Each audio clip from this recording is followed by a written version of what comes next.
It's one disruption after another. Crew shortages, boats out of service, but this may be a new low point for Washington State Ferries. This weekend, the sole vessel ferrying passengers to and from Bremerton was taken out of service, reducing the number of working ships to just 14.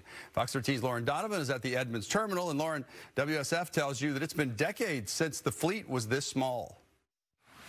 The Chimicum is out, and Washington State Ferries says they had no other option but to pull a boat from somewhere else. So they decided that substitute should come from here, the Edmonds-Kingston route. So now what was a 2-sailing schedule has been cut down to just 1, and ask riders here, they'll tell you it's a major disruption. I live in Squim, so I do rely on the ferries. Mary recalls when the news reached her. And I saw that we were down to 1 boat, and it was like several words that I won't say.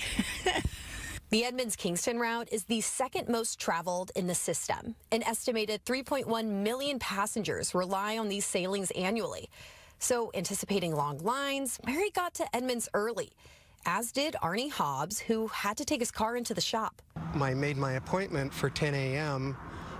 Based on the 2-boat schedule.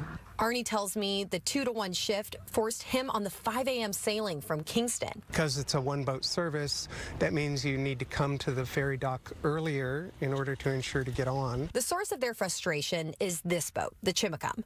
According to State Ferries, over the weekend, it experienced a significant engine failure. The engine threw a rod, which connects the engine to the propeller shaft. This could take at least 7 weeks to repair. These are tough decisions. There's no good answers. This isn't plan A or B. This is plan C or D at this point in time. Christened back in 2016, the Chimicum is one of the newest ferries operating in the 21-vessel fleet.